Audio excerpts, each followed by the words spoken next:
What's up, everybody? It's Mercury Waters here. Just want to take a little bit of time today to go through my new song, Good News, featuring Jonathan McFadden. I really kind of give a little bit of insight behind the scenes, a look at sort of the processes, the inspiration, the feedback that I got on it, just to kind of show you, what I put into the song to kind of make it what it is. If you're somebody who kind of doesn't want to know what the artist's intentions are, feel free to kind of stop the video now. Or if you're somebody that, has your own intentions about the song, you have your own conclusions and you want to see, if what you thought kind of matches up to what I was trying to convey, I think this is probably the video for you. So let's just kind of jump into the song and I'll kind of jump into points. I'll kind of interrupt the listening experience. Sorry, just to kind of interject my thoughts and kind of let you know why I made the decisions I made at certain points. So let's jump into it.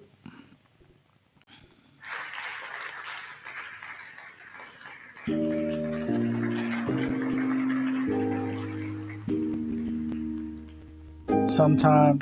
So we see the song kind of starts off with just that sort of clapping and applause in the beginning. And part of that was, well, let me back it up just a little bit. I had asked Jonathan if I could use that intro from the story that he wrote. He said it was all good. So I kind of had that intro and then I finished writing the rest of the song. So I wanted to make sure that even though he gave me the thumbs up, that he was okay with the context of it because he didn't really hear the entire song put together yet. But at the time, I was in the process of moving. All of my stuff was in boxes. I couldn't really record. So I just kind of grabbed my phone, played the beat, and just, did a performance over top of it. So I sent it to him, let him hear it. He was like, yeah, it's all good. And one of the feedback he gave me was like, it sounds like you're doing a one-man show performance, which I thought was interesting. I didn't really think about that when I made it, but kind of going back and listening to it, I can see, where his viewpoint came from. So that was something that I wanted to make sure that I captured in the song because I think it was something that really gave some more texture to the whole experience of the song. So I put, applause in the beginning and the end to kind of make it feel like it was an on-stage performance. And you'll see also the way the energy kind of modulates from beginning to end of the song kind of gives that. It starts off very sparse. It feels like, one man on the stage in a spotlight, piano and one horn playing. It feels very one-man show-ish, if for lack of a better word. Dad talks about white people in Lake City with a certain scorn in his throat. It's probably because he was treated like a second-class citizen.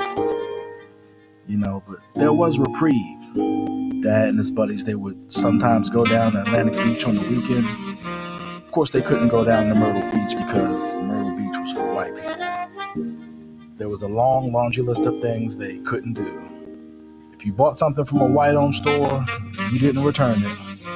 If you ordered food at a restaurant, but your order was wrong, you didn't dare speak up. You stayed quiet and you stayed unassuming. You see, that way you'd stay out of jail. You'd stay alive. So one of the things I had to tweak from what Jonathan wrote was that he basically wrote it to be read. So my first run through of recording it, I kind of just read it. And it really felt like I was reading because that's the way it was supposed to sound. That's the way it was written for. So I kind of just tweaked it a little bit in some places and just made it feel a little more conversational, a little more storyteller-ish, just so it kind of fit the context of a song more so than the context of an article, which is he originally wrote it in. Still waiting on my freedom papers. Yeah, waiting on some good news. Looking for the messenger. My Pony Express letter in dress blues. So in this part of the song, you hear in the background these percussive elements that come in that is actually a horse galloping.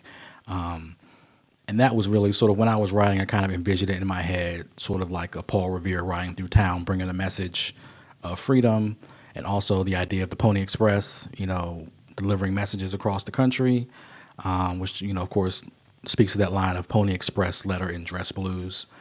Because in the Juneteenth story, the message of freedom was delivered by soldiers. It wasn't necessarily, in a newspaper. That wasn't where they heard it.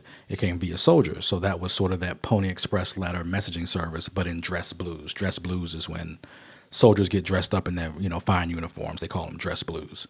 So really that horse galloping sound, which is, I think my wife really called that out as well. Just, sounds like this should be like delivered on horseback and for that time period. And I think I kind of visualized a video of, that person waiting by the roadside, waiting for that horse to kind of come through.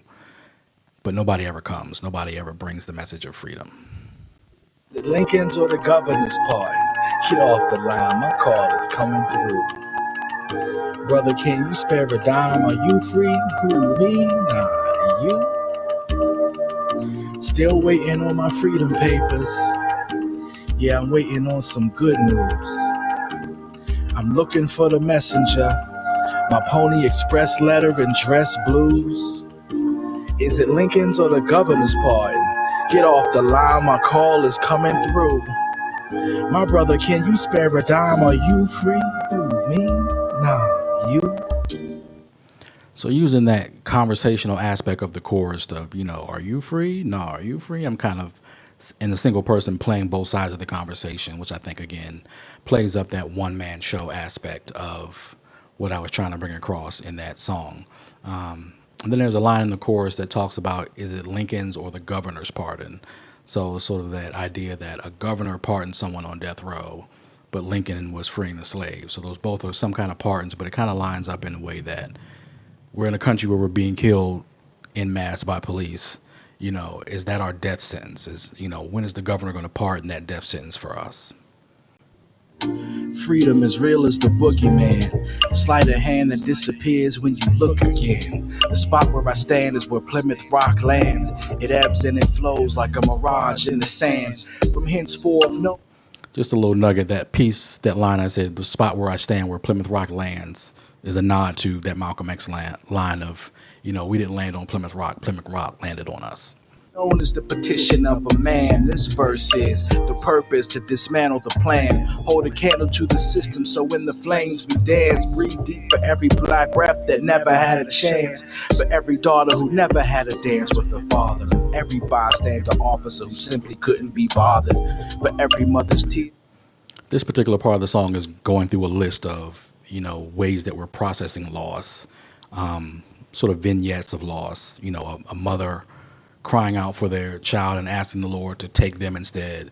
The idea that a daughter won't be able to dance with the father again, which harkens back to that Luther Vandross song, Dance with My Father Again. And that's something that, my wife always connects with that song in particular because she used to dance with her father, and she lost her father as well. So just thinking about ways that I can kind of convey loss in a way that feels creative and it's not just, families are separated, sure, people died, people are getting killed and broken apart, but how can we kind of convey that in a way that's a little creative? So soul-stirring hollers to return her child to earth with their own life is the offer. While black blood, sweat, and tears puts pennies in your coffers. Black blood, sweat, and tears gets no pity from the coppers. The free version of me is a myth and an imposter stuck frozen in the spotlight of the choppers. Still waiting on my freedom papers. Yeah, I'm waiting on some good news. Looking for the messenger. My Pony Express letter and dress blues. Is it Lincoln's or the governor's pardon? Get off the line. So overall, you'll see that, from the beginning of the song, starting really sparse, we start building up to the end where it feels a lot larger, a lot bigger, more instrumentation comes in and really gives you sort of that ebb and flow that you would get on a stage performance. So that's really just a little bit I want to dig into. If you want to listen to the full song, it's available wherever you get your music, Spotify, iTunes, blah, blah, blah, Bandcamp, playing on SoundCloud here. So yeah, make sure you go and listen. If you have any feedback, if you have ways that you felt like you connected or things that you thought were a little different from what I've kind of conveyed here, make sure you share, leave a comment. And I'll talk to you guys soon. Have a great day.